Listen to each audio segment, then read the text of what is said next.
Hello students, how are you? कैसे हैं आप लोग? आपने मेरा इसके पहले का क्लास 2.9 अटेंड किया जिसमें हम लोगों ने कैपेसिटर्स के बारे में पढ़ा था, डिफरेंट टाइप्स ऑफ कैपेसिटर्स। आज हम लोग पढ़ेंगे कॉम्बिनेशन ऑफ कैपेसिटर। तो again welcome you to my YouTube channel physics classes by Prashant sir.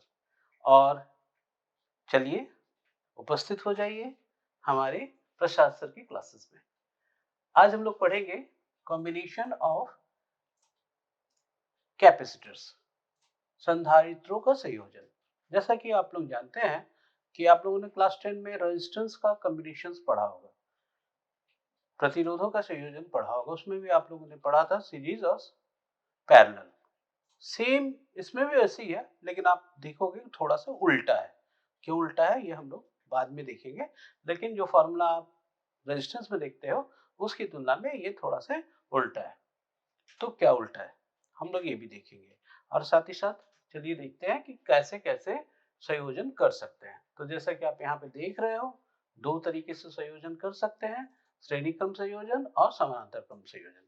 पहले तो हम लोग जान लें कि ये संयोजन करते क्यों, क्या जरूरत है हम लोग को जोड़ने का, दो ठो रेजिस्टेंसेस को या दो ठो कैपेसिटेंस को क्यों जोड़ेंगे, इससे जोड़ने से हमें क्या फायदा है। देखिए, सबसे बड़ी बात है कि ये जो संधारित्र जो कहते हैं, कैपेसिटर्स कहते हैं, जिसको सामान्य बोलचाल की भाषा में आप जानते हैं क्या कहते हैं? वेरी गुड, कंडेंसर्स या कंडेंसर्स कहते हैं। अब जैसा कि हम आप मैंने कल आपको इसके पहले क्लास में बताया था कि कैपेसिटर्स जो है इस टाइप का बना हुआ होता है। अब इसमें जो है 5 माइक्रोफैराड का कैपेसिटर आपको मार्केट में मिल रहा है। मान लिया जाए ये जो कैपेसिटर है ये 5 माइक्रोफैराड का है, ये आपको मार्केट में मिल रहा है।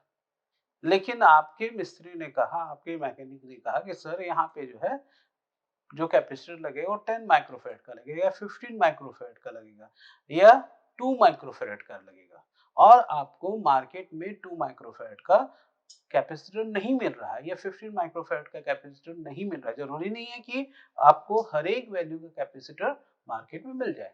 जैसे आप जब मार्केट में जाते हैं, अपने पॉकेट में कुछ रुपए रख के जाते हैं, तो आपके जो नोट होते हैं वो 2 के हो सकते हैं, 1 रुपए के हो सकते हैं, 5 का हो सकता है, 10 का हो सकता है, 20 का हो सकता है। लेकिन अगर आपको 37 रुपए पे करना है तो निश्चित रूप से रिजर्व बैंक ऑफ इंडिया ने 37 रुपए का नोट नहीं छापा है। तो आप क्या करोगे कि या तो आप 2 20 का नोट उसे दोगे और वो 2 और 1 का सिक्का आपको वापस कर देगा, या फिर आप 20 का 1 नोट, 10 का 1 नोट, 5 का 1 नोट और 2 का 1 सिक्का इसको दोगे। इसी तरह से अगर जितने वैल्यू का आपको कैपेसिटर जरूरत है, अगर आपको उस वैल्यू के कैपेसिटर मार्केट में उपलब्ध नहीं है या आप जहां चाह रहे हो, जहां से लेना चाह रहे हो वहां उपलब्ध नहीं है, तो क्या करोगे? तो ऐसे कंडीशन में हम लोग क्या करते हैं? कॉम्बिनेशन ऑफ कैपेसिटर्स करते हैं, यानी कि दो या दो से अधिक कैपेसिटर्स को जोड़ते हैं। और आप देखेंगे कि जब कैपेसिटर्स की वैल्यू को बढ़ाना रहता है, मान लीजिए 5 5 5 के 3 कैपेसिटर्स लेकर के आपको 15 करना है, तो उस कंडीशन में हम समानांतर क्रम संयोजन या पैरेलल कॉम्बिनेशन करेंगे जब बढ़ाना है तो। और जब वैल्यू को घटाना है, मान लीजिए 10 माइक्रोफैराड के आपके दो कैपेसिटर है और आपको जरूरत है 5 माइक्रोफैराड की, तो फिर ऐसे कंडीशन में आप श्रेणी क्रम संयोजन करेंगे। जबकि रेजिस्टेंस में आप देखिए तो उल्टा था, जब बढ़ाना रहता था R equal to R1 plus R2 करना रहता था तो श्रेणी क्रम लगाते थे, और जब घटाना रहता था तब समानांतर क्रम करते थे।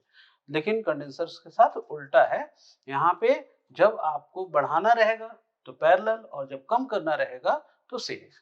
तो चलिए आइए हम लोग देखते हैं सीरीज कॉम्बिनेशन में क्या है, इसके पीछे का फिजिक्स क्या है, इसका सूत्र क्या, फॉर्मूला हमें प्राप्त होता है। तो सबसे पहले सीरीज कॉम्बिनेशन जोड़ेंगे कैसे, इसके लिए हम क्या करेंगे?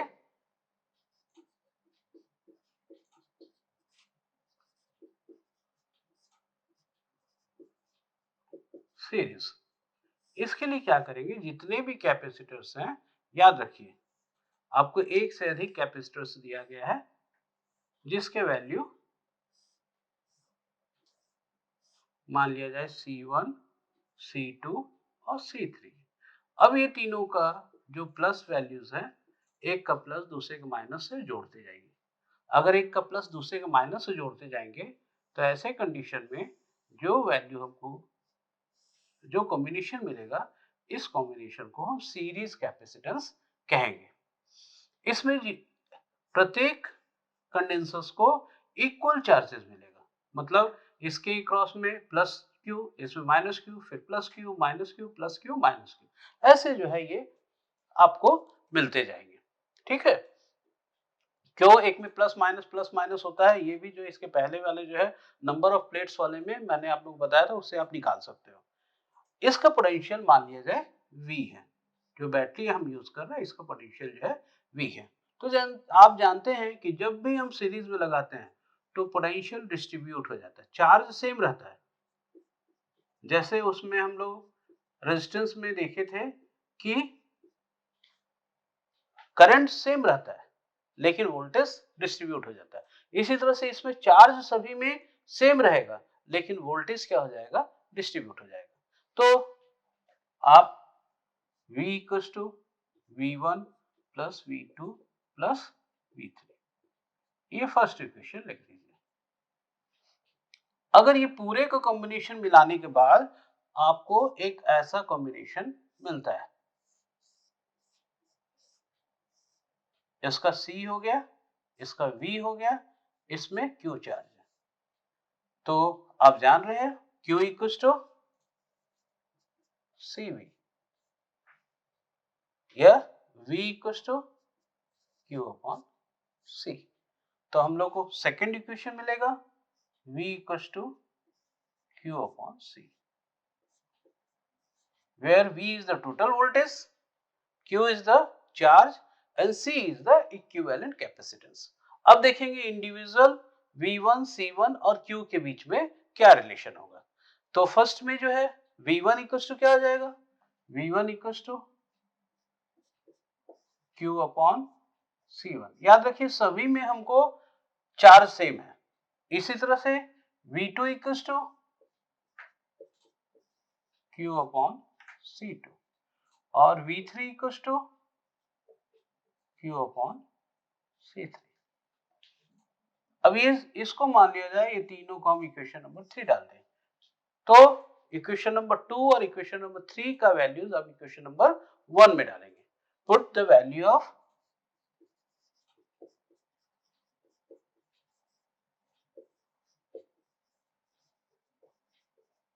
To and 3 in equation 1।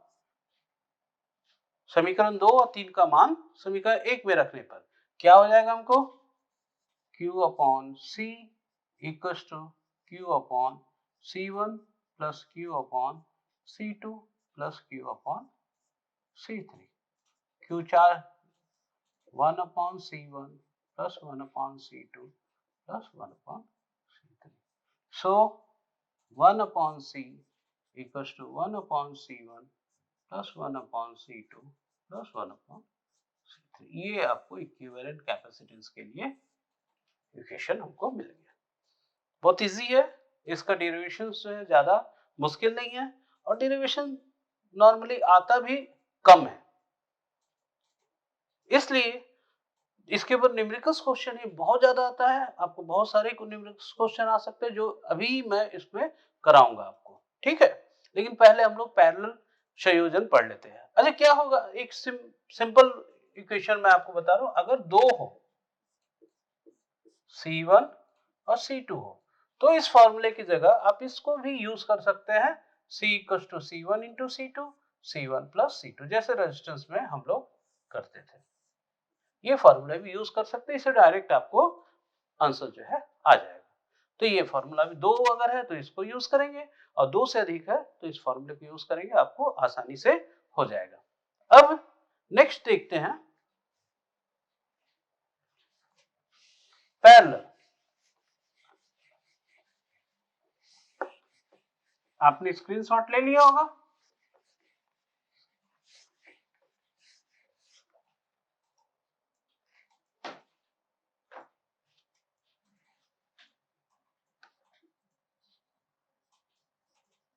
Parallel combination.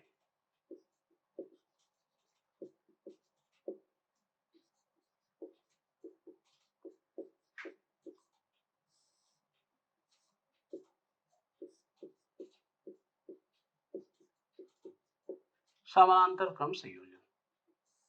ध्यान दीजिए, समानांतर क्रम संयोजन में हम लोग क्या करेंगे?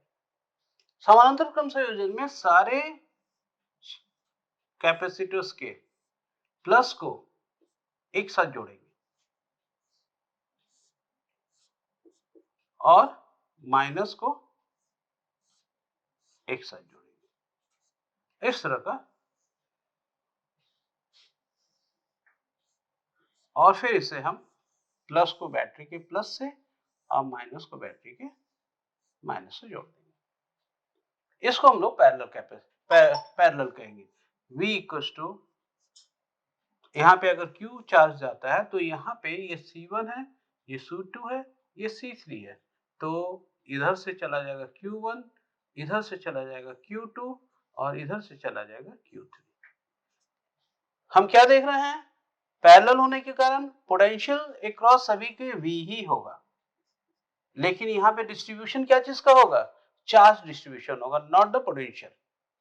तो हम लोग टोटल चार्ज क्या लिख सकते हैं? इसको मिटा दीजिए। अब यहाँ पे Q equals to Q1 plus Q2 plus Q3, जो भी चार्ज होगा फर्स्ट में से जाएगा वही ये तीन सीरीज में विभक्त हो जाएगा, चेंज हो जाएगा। अब अगर ये पूरे का जगह हम जैसा कि पहले में किए थे, एक कैपेसिटर अगर हम मान लें V, Q एंड C, तो Q इक्वल्स टू CV, ये दूसरा इक्वेशन हो गया। अब Q1 इक्वल्स टू क्या होगा? तो Q1 equals to C1 V, सभी का पोटेंशियल सेम है। Q2 equals to C2 V and Q3 equals to C3 V। ये तीनों को इक्वेशन हम 3 मान लेते हैं। Put this value in equation 1, क्या हो जाएगा? CV equals to C1V plus C2V plus C3V। V सब में कॉमन है, C1 plus C2 plus C3। V common है, V cancel, C equals to C1 plus C2 plus C3। अगर n ऐसे capacitors हैं तो सीरीज में n इज टू C हो जाएगा, और पैरेलल अगर होता तो C अपॉन n। पैरेलल में C अपॉन n होगा और सीरीज में n इंटू C होगा। तो मैं समझता हूँ कि ये आप लोगों के लिए चुटकी काम है, चुटकी बजाएंगे और आपको समझ में आ जाएगा। हाँ, जरूर है कि एक दो बार इसको जरूर प्रैक्टिस करेंगे, नहीं प्रैक्टिस करेंगे तो कुछ फायदा नहीं होगा। तो क्लास को मैं भी यहीं पे नहीं खत्म कर रहा हूँ, आगे हम लोग करते हैं, क्योंकि केवल आप ये थ्योरी पढ़ लेंगे तो इससे आपको कोई फायदा नहीं मिलने वाला। आप जरूर जो है इसके कुछ न्यूमेरिकल्स को कीजिए। तो चलिए हम लोग आज कुछ न्यूमेरिकल्स करते हैं। आपको पुस्तकों में बहुत सारे न्यूमेरिकल्स मिल जाएंगे, मैं भी कराऊंगा, लेकिन जो अभी कुछ सरल न्यूमेरिकल्स और कुछ ऐसे न्यूमेरिकल्स जो आपको खास करके प्रतियोगी परीक्षा में पूछे जाते हैं, उसको मैं यहाँ पे अभी करा रहा हूँ, ध्यान दीजिएगा। देखिए यहाँ पे मैंने आपको कुछ सीरीज और पैरेलल कॉम्बिनेशंस के ऊपर कुछ न्यूमेरिकल्स क्वेश्चन जो है आपको मैंने यहाँ पे लिख के रखा है। आप स्वयं भी इसको सॉल्व करके देख सकते हैं। अगर आपको लगता है कि आप हल कर लेंगे इसे, तो थोड़ी देर के लिए पॉज कर दीजिए और पॉज करके आप कोशिश कीजिए खुद हल करने का, और नहीं कर सकते हैं तो पहले देख लीजिए, उसके बाद कुछ ऐसे और सवालों को हल कीजिए।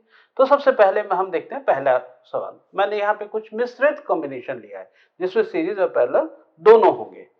तो सबसे फर्स्ट क्वेश्चन आप देख रहे हो कि यहाँ पे सबसे पहले आपको ये जज करना पड़ेगा कि कौन सा सीरीज में है कौन सा पैरेलल में है। आप अगर इसमें ये मानेंगे कि ये दोनों सीरीज में है और फिर उसके साथ पैरेलल में है तो गलत हो जाएगा। आप देखिए इस पॉइंट पे बढ़ रहा है, यहाँ पे अगर चार्ज Q आया तो इधर Q1 चला जाएगा और इधर Q2 चला जाएगा, और ये दोनों इसमें जाने के बाद फिर से मिल करके ये Q हो जाएगा। इसलिए ये दोनों पैरेलल में है और फिर बाकी सब सीरीज में है। तो वो दोनों अगर पैरेलल में होंगे तो C1 equals to 1.5 plus 1.5 equals to हो जाएगा 3 माइक्रोफैराड। अब 3 माइक्रोफैराड के 3 कैपेसिटर सीरीज में। तो आप सीधे सीधे भी निकाल सकते हैं, सीरीज में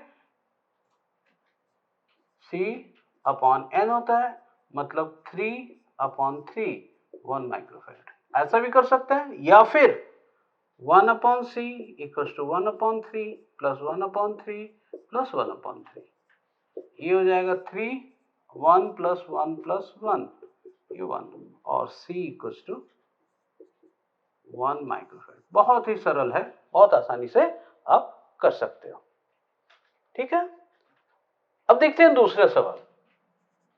आप जब ये दूसरा क्वेश्चन ले रहे हैं तो आप जरूर देखेंगे, ध्यान दीजिए, ऐसा लग रहा है ये कि ये दोनों सीरीज में है और फिर ये दोनों के साथ पैरेलल में है, लेकिन ऐसा नहीं है। ध्यान देंगे इसको। एक्चुअली हो रहा है क्या कि जो चार्ज इधर से आ रहा है, इस पॉइंट पे आने के बाद इधर कुछ चार्ज चला जा रहा है और इधर कुछ चार्ज चला जा रहा है, तो डिस्ट्रीब्यूट हो रहा है। ये यहां तक आ रहा है और Q2, और इधर से Q1 आने के बाद फिर इधर से Q हो गया। तो ये दोनों सीरीज में है और फिर इसके साथ ये पैरेलल में है। तो हम इसको ऐसा कर सकते हैं, 2 और 4 सीरीज में और इसके साथ 1 माइक्रोफैराड पैरेलल में, ये भी। तो इसको हल कर सकते हैं, 2 और 4 सीरीज में है, तो मैंने जैसा कि फॉर्मूला बताया था C1 C2 C1 + C2, direct इसको यूज कीजिए। ये 2:4 2 + 4, ये 8/6 4/3। अब ये दोनों का मान कितना हो गया, 4/3। 4/3 के साथ 1 सीरीज में है, तो C इक्विवेलेंट ये बराबर हो जाएगा 4/3 + 1 7/3 माइक्रोफैराड। इसलिए ये एकदम इजी है, आप इसको कर सकते हो।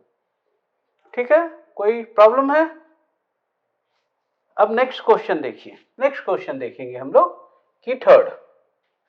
यहां पे ऐसा लगता है कि 12, 3 और 20 ये सीरीज में है और फिर उसके साथ ये पैरेलल में है, लेकिन अगर आप ऐसा करेंगे तो गलत हो जाएगा। आपको ध्यान रखना, इस पॉइंट पे जाने के बाद इधर बढ़ रहा है, इधर बढ़ रहा है, इसे 2 और 3 जो है सीरीज पैरेलल में है। तो 2 और 3 अगर पैरेलल में है तो इसको सॉल्व करेंगे तो ये आ जाएगा, आप इसको हटा देते हैं और ये आ जाएगा 5 माइक्रोफैराड। अब 1/C = 1/12 1/5 + 1/20। ये तीनों का एलसीएम लेंगे, लघुत्तम लेंगे तो 60 हो जाएगा। ये 5 + 12 + 3, ये हो जाएगा 20/60 which is equals to 1/3. So C = 3 microfarad. Easy. अब आते हैं चौथे प्रश्न। ये प्रश्न बहुत बार पूछा जाता है, खास करके प्रतियोगी परीक्षा में पूछा जाता है। तो ये डाइलेक्ट्रिक के ऊपर आधारित है, अच्छा प्रश्न है, आप देखेंगे इसको। इक्वली मान लिया जाए K1 और K2 दो पार्ट में डिवाइड किया गया।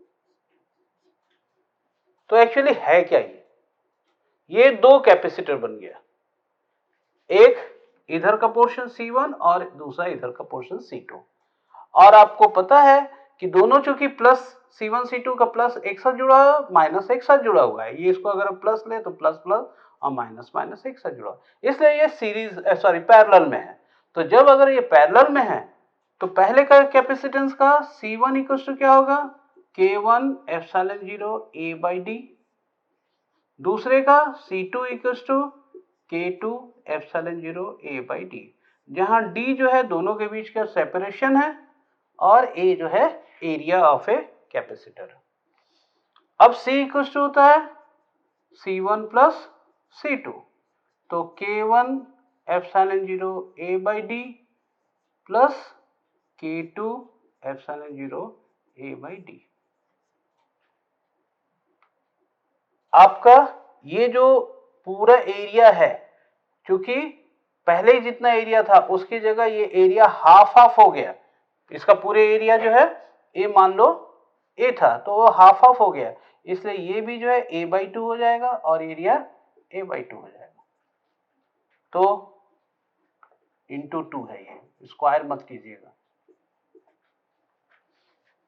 तो हमारा आंसर क्या हो जाएगा, C equals to epsilon 0 a/2d, ये कॉमन ले लीजिए, यहाँ आ जाएगा k1 प्लस k2। ये जो है हमारा आंसर हमें प्राप्त होगा। अगर क्या होगा, अगर देखिए एक और सवाल इसी में बहुत बार पूछा जाता है कि अगर हम एक ऐसा कैपेसिटेंस जिसके बीच का डिस्टेंस d था, एरिया a था, अब इसको हम दो पार्ट में डिवाइड कर दिए, k1 और दूसरा k2, तो इसका इक्विवेलेंट कैपेसिटेंस कितना होगा। तो सबसे पहले हम लोग निकालेंगे, अगर ये C इक्वल टू होता k एप्सिलॉन 0 a/d। अब C1 इक्वल टू क्या हो जाएगा, पहली बात तो ये देखिए कि ये प्लस माइनस प्लस माइनस, मतलब ये जो है सब सीरीज में जुड़ा हुआ है, ये दो कैपेसिटेंस है ऐसा जो सीरीज में जुड़ा, C1 C2, तो 1/C equal to 1/C1 plus 1/C2 होगा। अब ध्यान देंगे C1 का वैल्यू क्या होगा, तो C1 equal to K same रहेगा, एप्सिलॉन 0 सेम रहेगा, A भी सेम रहेगा, प्लेट का एरिया सेम है, लेकिन ये जो D है ये D/2 और D/2 दो भागों में बट गया, तो D/2 2 ऊपर चला जाएगा। इसी तरह से C2 equal to K epsilon 0 a/d। अब इसको हल करेंगे तो क्या आएगा, देखिए 1/C equal to 1/C1 plus 1/C2, 1/C1 equal to ये d ऊपर चला जाएगा और 2k1 epsilon 0 a plus d2k2 epsilon 0 a, 1/C equal to take the common d epsilon 0 a into 2 common हो जाएगा, तो ये हो जाएगा 1/k1 प्लस 1/k2 और C equal to 2 epsilon 0 a upon d divided by, ये ऊपर चला है ये नीचे आ गया, या इसको हम पहले इसको ऐसा कर लेते हैं, d 2 एप्सिलॉन 0 a ये हो जाएगा k1 plus k2 k1 into k2, so C equal to 2 epsilon 0 a k1 k2 divided by k1 plus k2 into d, ये इक्विवेलेंट इक्वेशन आपको आ जाएगा। तो ये जो सवाल है ये आप formula 2 epsilon 0 a k1 k2 d k1 plus k2, इसको आप याद भी रखिए, क्योंकि कई बार इसको डायरेक्ट आपको क्वेश्चन आपको डिफरेंट प्रतियोगी परीक्षाओं में अलग अलग कॉम्पिटिटिव एग्जामिनेशन में आ सकता है। इसके ऊपर बहुत सारे क्वेश्चंस बनते हैं, बहुत अच्छे अच्छे क्वेश्चंस बनते हैं, आप क्वेश्चन को सॉल्व कीजिए। जब हम इन सब क्वेश्चंस के ऊपर जो है सीरीज ऑफ पैरेलल के ऊपर क्वेश्चंस मैं जब कराऊंगा, न्यूमेरिकल्स कराऊंगा, तो और भी बहुत सारे क्वेश्चंस को अटेम्प्ट करेंगे। आशा है आप लोगों को ये लेक्चर भी मेरा पसंद आया होगा। अगर आपको ये लेक्चर पसंद आ रहा है तो थोड़ा से लाइक कर दीजिए, जिससे मुझे भी खुशी मिलेगी। आदमी जब मेहनत करता है तो कुछ ना कुछ तारीफ की कामना करता है, और आप लाइक करते हैं तो मुझे निश्चित रूप से अच्छा लगता है कि चलो इस लेसन में इतने सारे लाइक्स मिले। तो लाइक कर दीजिए, शेयर कर दीजिए, और अगर आपने अभी तक सब्सक्राइब नहीं किया है तो जरूर से सब्सक्राइब कर दीजिए, और बने रहिए मेरे साथ मेरे YouTube channel physics classes by Prashant sir. मिलते हैं अगले लेक्चर में।